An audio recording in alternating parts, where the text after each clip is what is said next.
9R1, série 6. Question 1. En utilisant une seule fois chaque nombre, forme des couples dont la somme est égale à 0,5. Alors déjà, a priori, ça va même être 0,50. On va rajouter un 0 inutile. Ça sera plus facile après pour nos sommes. Alors, c'est simple, hein, on va prendre le premier, celui-ci. Et puis combien il nous manque pour aller jusqu'à 0,5? On n'a pas beaucoup le choix, c'est 0,4. Voilà, donc premier couple. Donc là, vous pouvez utiliser des couleurs, hein. Évidemment, c'est plus simple. Le deuxième, on va faire dans l'ordre, hein. 0,49 pour aller jusqu'à 0,50, il nous manque 0,01. Donc, ici, deuxième couple. Ensuite, toujours dans l'ordre, si notre premier c'est 0, forcément le second, il devra tout avoir, c'est-à-dire 0,5 ou 0,50 à lui tout seul.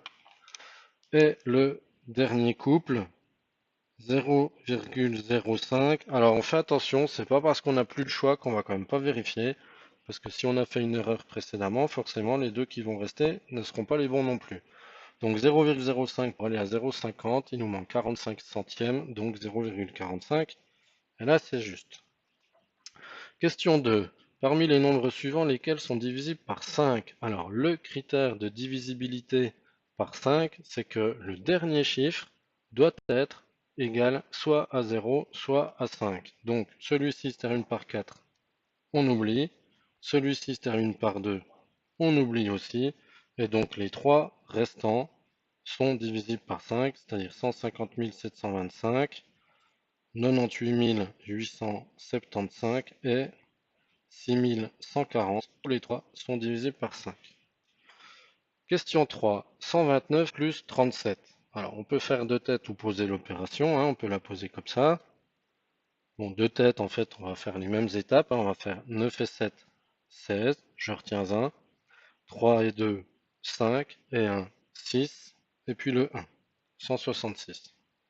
Question 4, 236 moins 49. Alors là, on peut poser l'opération ou on peut faire une petite astuce, c'est dire que 236 moins 49, c'est 236 moins 50 plus 1.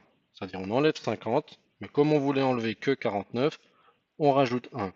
Du coup, 236 moins 50, ça vaut 186, parce que du coup, ça va jouer sur les dizaines. Donc 186 plus 1, et j'obtiens 187. Voilà. Mais sinon, on pose l'opération de manière traditionnelle, évidemment, ça marchera aussi. 12 multiplié par 23. Alors, même chose, on peut poser l'opération de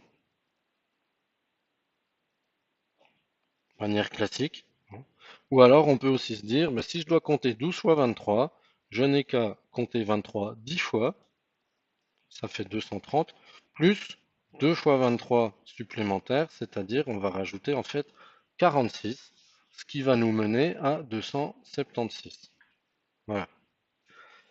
Et question 6, complète les phrases. Dans 13, le chiffre des unités, c'est 3. Dans 692, le chiffre des centaines, c'est 6.